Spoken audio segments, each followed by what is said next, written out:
There's the pass to Leitner. Puts it up. Yes!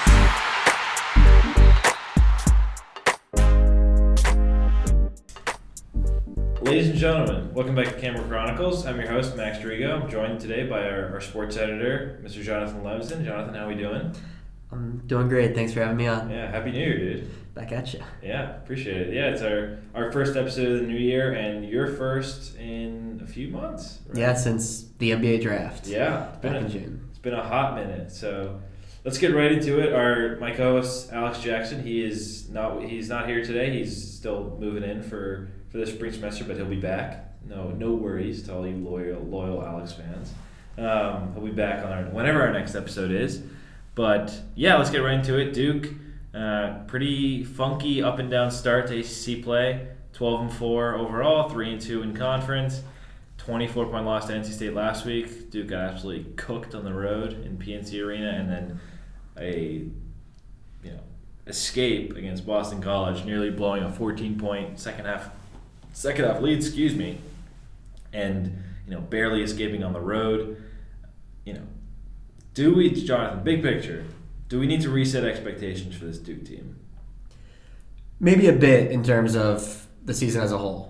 Yeah. I think on a game-to-game basis, Duke can still expect to go into every matchup in ACC play and expect to have a plan to walk away with the win. That's one of the best things about the league this year. I think that's why it's going to be great to watch, that there are a lot of competitive teams, but there's not really a top dog to emerge yet. Duke's playing two of the best teams this week so far. Pitt is 4-1 in the ACC. Played on tomorrow at Cameron. And they go to 5-0 in the ACC. Clemson on Saturday, which I am really excited to see. I'll be watching from campus, not from Clemson. Mm-hmm. But they're 3-2 in the ACC right now, like you said. But they don't really have a great ACC win yet. You can only play who's on your schedule, of course. But their two best wins, they have 2 wins against Boston College so far. Already played them twice. Obviously, they held on Saturday to beat the Eagles on the road. But they otherwise only beat Florida State. And then they lost their other 2 road games in pretty poor form. The NC State loss was a shocker. They lost by 24 points. Yeah. But just a few weeks before that, on December 20th, they got beat pretty good by Wake Forest. Playing on the road is always difficult, especially for a team as young as this. So I think that might play a part in it. But the ACC is competitive, and they're going to have to bring it every night. Last year's team won an ACC regular season title. That hasn't been the norm in Durham for as good as Duke has been for the last few decades. That was their first one in more than 10 years, I think. Yep. First outright, yeah. Since, I want to say, Scheyer's senior season. I think that team split it with Maryland. So the first outright since JJ Redick. Yeah, senior year. So I don't think we shouldn't expect Duke to. I mean, we're 5 games into ACC play by now. That's a quarter of the way there. We shouldn't expect Duke to be on top and have people hunting them like it was last year. Duke is going to be there within that top tier of teams. Right now, to me, that top tier of teams is still, it includes Duke, Miami, UVA, and UNC in no particular order, even though they've had varied starts to the season. I think those are 4 of the best teams in the ACC. But that consensus second tier of, in no particular order, I think spots 5 through 7 in the preseason poll were Florida State, Notre Dame, Virginia Tech. I voted the same way, not in that order. But those 3 teams are not off to a good start. And there are teams like Clemson and Pitt who are, and even NC State, who's off to a sneaky good start. And they've got sneaky good guard play from Jaquavion Smith and Jarkel Joyner. Yeah, NC State's lingering. They scored great offense. They're not loitering, but they're lingering. Yes. So. Well, I just think that the ACC as a whole has to reset expectations because it's not what we thought it was. I think that first tier will play out pretty similarly, but the hard matchups for Duke are not the ones we circled before the year. Some of these ones that we thought were going to be great might not be. Notre Dame is coming to Durham. Notre Dame is 0-5 in the ACC so far, which Yeah. is shocking to me. Yeah, you just told me that Notre Dame was 0-5, and like I truly did not realize that they were that bad. It's hard to imagine. Total eject. Like, yeah, they're out. Yeah, it's just weird. Like, I know a lot. Like you said, about the road struggles. I think that part of that is true, in that freshmen are going to struggle on the road, and these freshmen are not quite as NBA ready and ready to roll as the freshmen were last year. Paolo was a surefire top 3 pick. We knew that coming into the year. At least every draft expert had him as that, and he ended up being the number 1 pick. AJ Griffin was the only guy who was on like a similar trajectory to some of these guys, and I think his trajectory kind of mirrors that of Whitehead. They're much different players, obviously, but I think that injury preseason and slowly developing into his role and getting more touches, more involved in the offense is similar. But I just don't think this team has a very a very high floor. Like, the bottom can fall out really quickly on this team because they can go a long time without scoring. Yeah, and So we saw that against Boston College. Yeah. Duke was up, what was it, 52 for 30, 52-38. Yeah, they were up 14 with a little bit more than 10 minutes left. Yeah. And they went about 9.5 minutes without a bucket. Yeah. I think pretty much all of their tough losses or tough performances this season, I'm including the Boston College game because it wasn't pretty down the stretch. Yeah. Their offense didn't really have anything going against Wake Forest, or to Jalen Blake's credit, he was really good that game, but he pretty much represented the offense. Against NC State, and Purdue is the other one. But they are, and I think it's been pretty clear for a while now that this is a defensive Duke team. Most Duke teams are. Duke kind of hangs its hat on defense. Yeah. But the offense, I think, as Jeremy Roach recovers, is going through. It's having to face some tough truths. Yeah. Will it be better off for it in the end? I think so. I think they'll figure it out. But on that end of the floor is not where they want it to be right now. Yeah, I just think it's interesting seeing the offense run without Roach on Saturday. I think Proctor's really gonna have to grow up in the next couple weeks, learn how to be to be the true point guard. I think he has some of those instincts. I think he's naturally a good passer. My one issue with him is he just struggles to get his own shot off the dribble. He doesn't have a lot of burst. He's a good spot up. He can be a good spot up shooter. He's got like a very pretty looking stroke, but yeah, it's gonna be tough without Roach. And Roach wasn't playing well by any means before the injury. I think a lot of that had to do with the toe, but he really got outclassed by Tyree Appleby against Wake Forest, and then NC State's guards Jaquavian Smith was really good. I mean, that guy is an NBA player. So I just think this is going to be a key couple weeks with big games against Pitt and Clemson. Duke could very well by the end of this week be 12-6 and 3-4 in the ACC, and we're having big question marks for this team. Right on the other side of that Pitt Clemson week, I do have to say they get a week off after Clemson and they host Miami at home. That's also going to be a big game. The ACC gives no breaks. Yeah.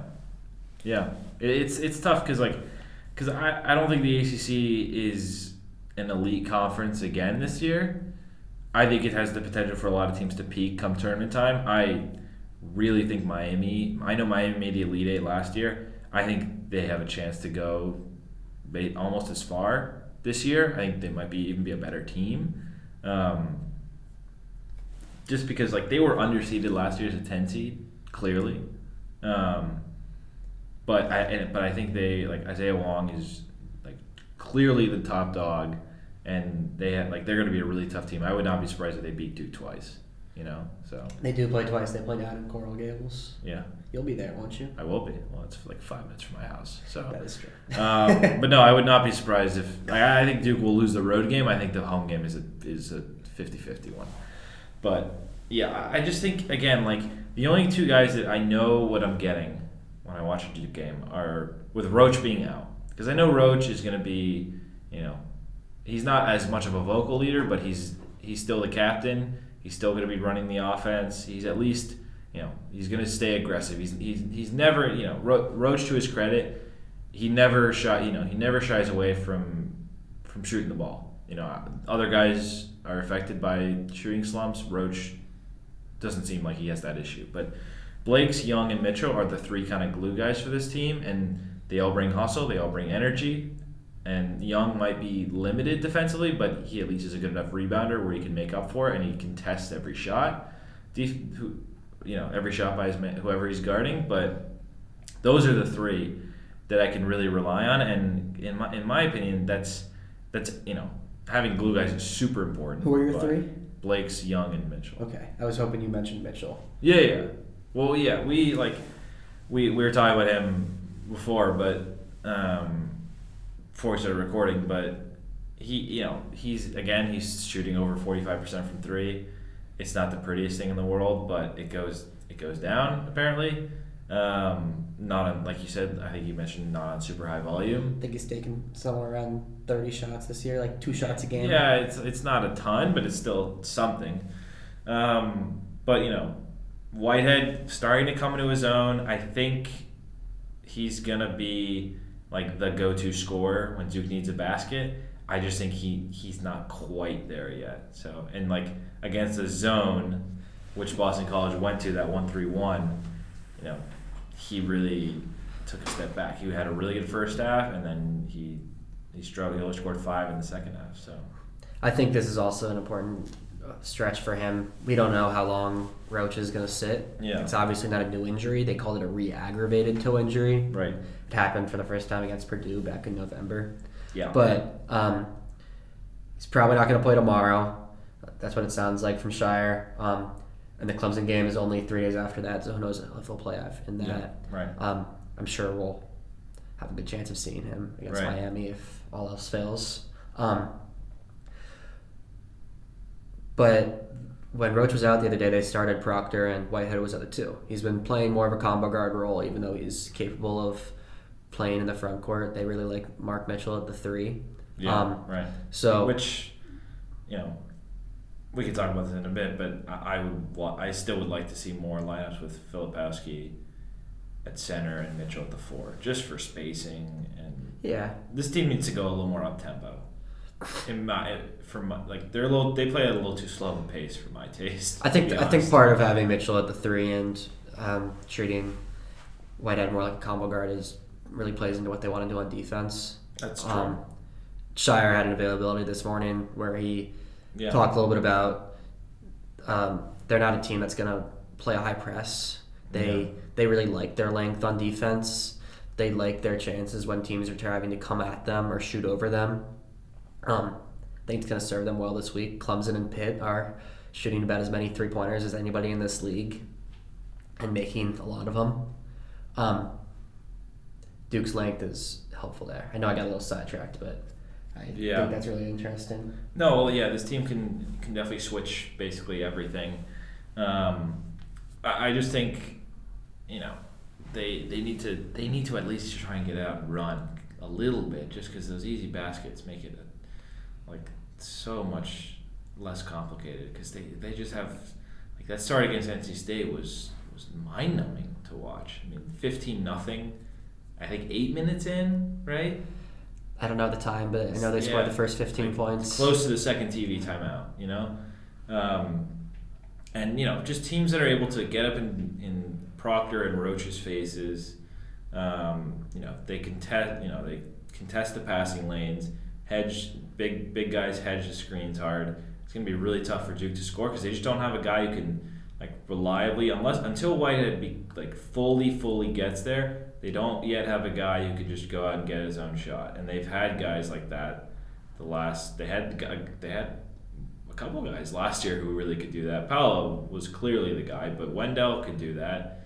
And I think with Roach, who knows when he's going to come back? It's a tough one. It's a tough one to say, but obviously, you said Scheyer said he's unlikely to play tomorrow. I doubt he'll play against Clemson.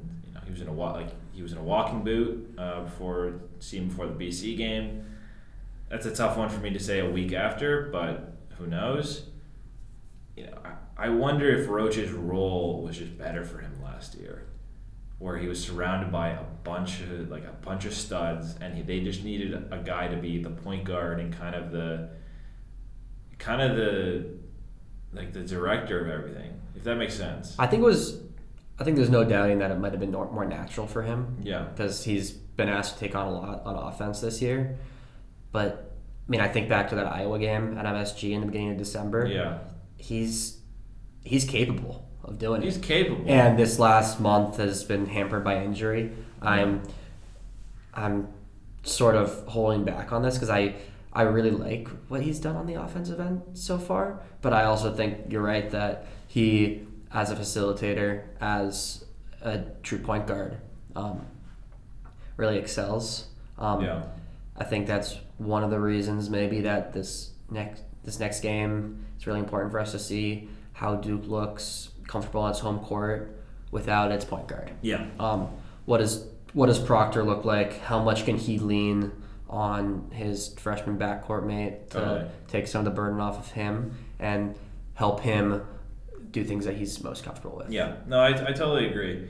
I think it'll be an important one for Whitehead as well, because I think, again, first game also with students fully back, it's a big deal, obviously, and like first game back for Whitehead in front of like a true kind of home crowd where he's been playing well, and this is the closest he's been to 100%. These last 4 games have all been double digits for him. Yeah, which is is notable. And Scheyer said something today, I believe, about his progress. You want to talk about that? He mentioned, I think, that 3 guys have been ahead of schedule. I thought in terms of young guys who have developed, and he mentioned Mitchell and Filipowski, who have really been the most consistent guys or most consistent starters. They've started every game between the 2 of them, I think. Yeah. Nobody else can say that, but Whitehead is also part of that group that's ahead of schedule.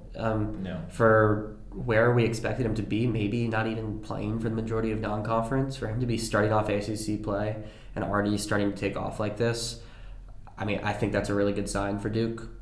Yeah. We'll see how much they start putting the ball in his hands because he's really doing it with limited touches right now. Yeah. Some guys just have it with their ball in their hands, and he's lightning a bottle. Yeah, I said they're different players. That's one thing that he has in common with AJ Griffin is AJ didn't need the ball, didn't dominate the ball, but he could still blink and he's got 12 points. Because he got to a spot quickly off the dribble. He wasn't the most, after his injuries, wasn't the most athletic guy on the planet, and Whitehead's not the same shooter as him, so they're not the same player. Whitehead's a better athlete. Post injury, he's a better athlete than AJ was, and he's not quite as good of a shooter. But there are some similarities in how they don't need the ball in their hands really to be super effective.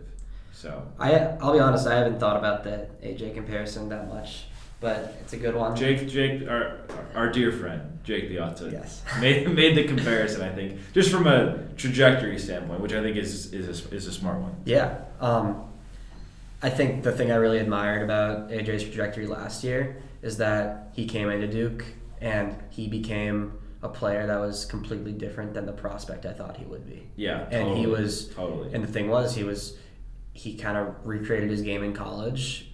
I think that was forced from the injury, but that's what the best players do. They adjust to the next level. And maybe we're starting to see Drake do the same thing. Yeah, and he was one of the, by all accounts, I think, I remember our former sports editor Evan Cullen saying, just his work ethic was something that was really something you admired, because he had to really fight through a lot of injuries, and really, like you said, reinventing himself. And Whitehead seems like he's still a similar-ish player to what he was before injury, but that's still tough.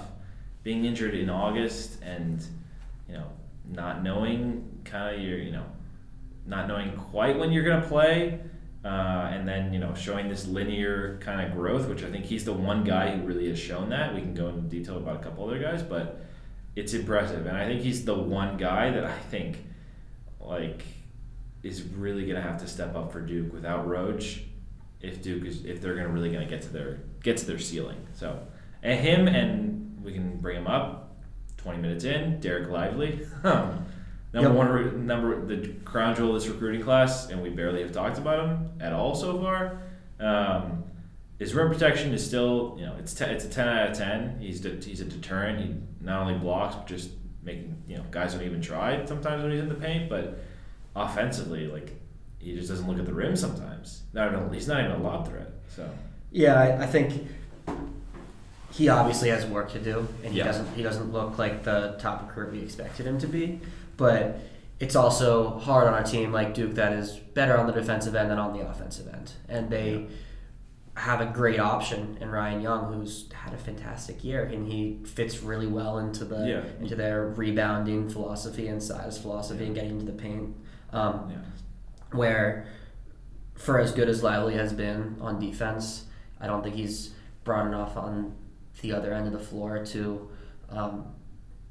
make the case for big time minutes. I know the last few starts have gone to Young instead, or maybe just this last one. I think the last one against BC. Yeah. And I know that you and I have talked about this separately because I think it's one of the most interesting things on the team this year, just because no doubt they're going to need Lively to become what they want to become.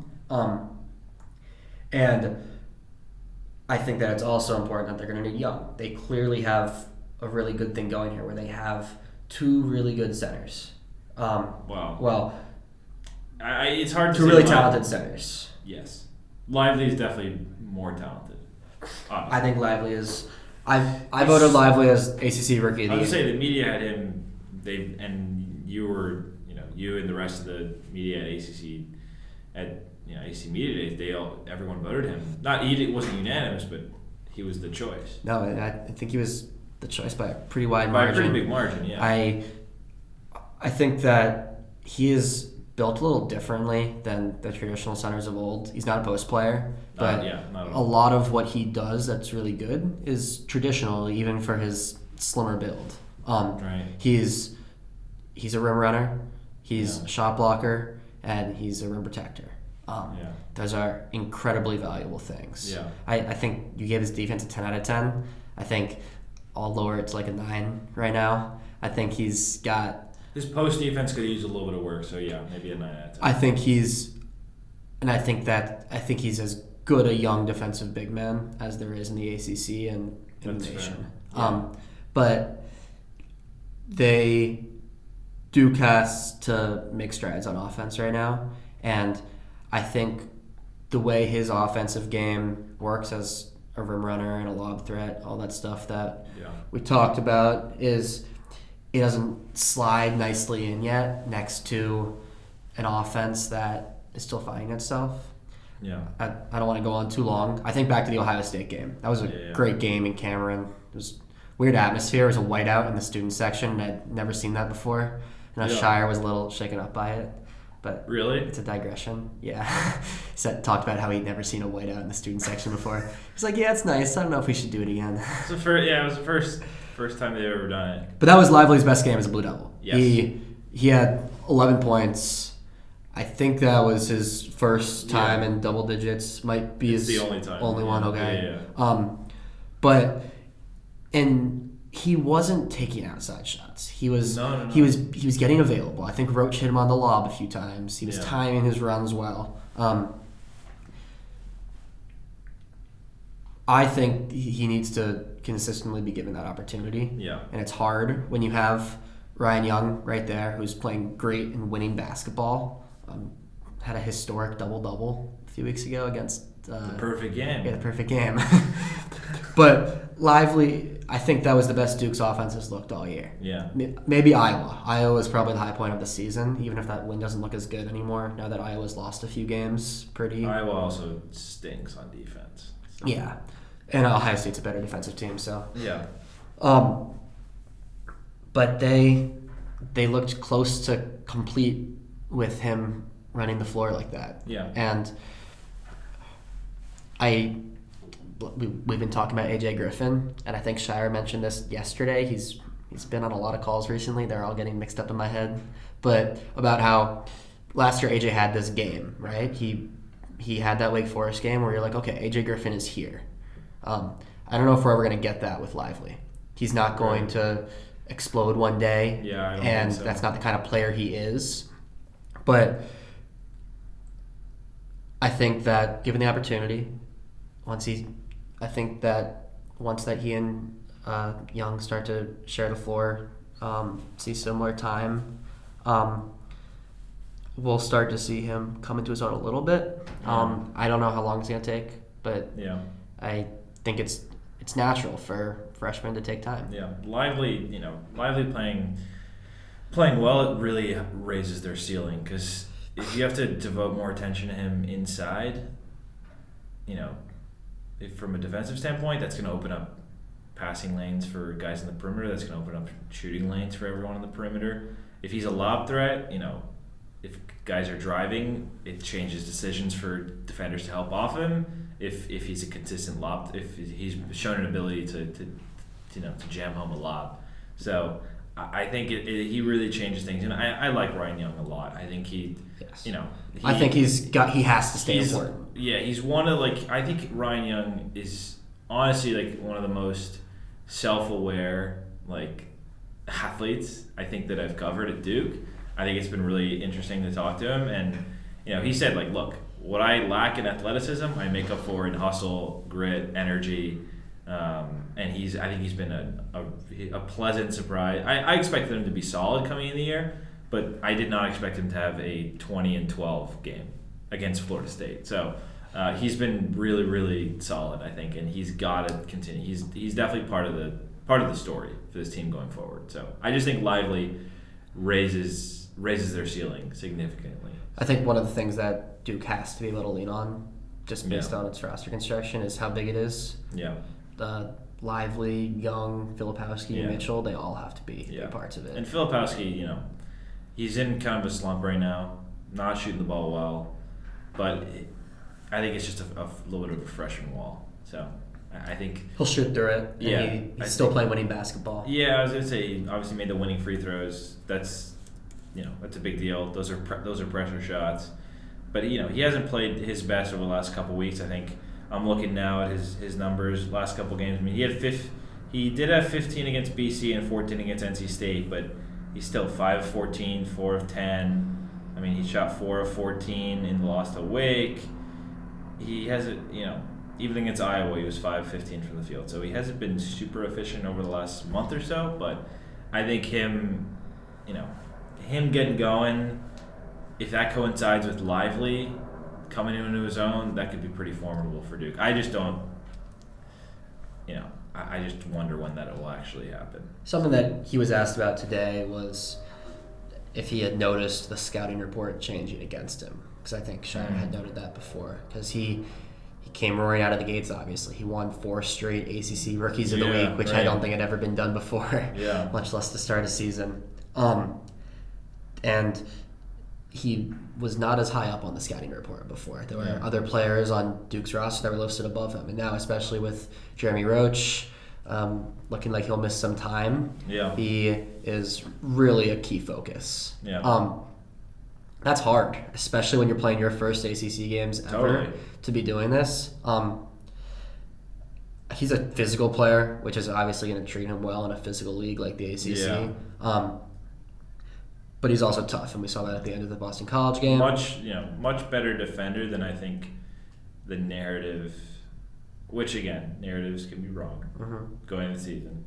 He's a much better. He does a much better job at defending guards than the kind of the scouting report was on him coming into the year. So I think he'll start to get going again in a couple games. So maybe tomorrow against Pitt. Yeah. He's drawn a lot of double teams. Yeah, but teams are defending him differently. Hitting some outside, he's still getting the same respect on the outside, even while the shots aren't falling. Yeah, no, he's gonna. Yeah, I think the 3-point shot will unlock some stuff for him. So just to wrap it, again, does this change anything about Duke? We're midway through the year now. Anything different from what you kind of thought this team's trajectory was preseason? Yeah, like we said, they're not the front runner anymore. And Yeah. they were the front runner all last year. I don't know Yeah. if we didn't expect them to be the front runner coming into this year. We expected that North Carolina would be kind of a juggernaut that they aren't, in plain words. Yeah. But the expectation is that instead of being the hunted, they'll be the hunter. Yeah. And that they'll be right there in the ACC conversation. I think it's going to be, and it always is, a bruising ACC slate because you look at the schedule and it's unforgiving. On a game-to-game basis, their expectation is to go in there and win, obviously. And they have the talent to go toe-to-toe with anybody in the ACC. And like you said, when March comes around, they're going to be ready to compete in the ACC tournament. They're obviously... They've lost 2 games in the ACC. They're still gunning for... Right now, their mind is still set on winning as many games in the ACC and trying to win an ACC regular season title. Yeah. I think that there will be more losses. I don't think they'll suffer a 24-point loss Right, yeah. like they did at NC State. But it's a tough league. Yeah. And that's where my expectations are. Yeah. I think I had 7 losses preseason. I would probably go maybe a couple more, 1 or 2 more. I think they have a chance to get hot in the ACC tournament. I just don't think that this team, I think a lot of these guys on paper will be back next year. I don't like to project. It's always different. It's, with NBA decisions and the transfer portal is there. But I think there's a good chance that this team a lot of the nucleus of this team is back next year. And I think they could be building this thing for the long term. If guys like Filipowski, Mitchell, Proctor, if Blake's, if those guys keep making strides, I think they could be building this for the long term. And it feels crazy because every year it's like, oh, Duke's a national championship contender.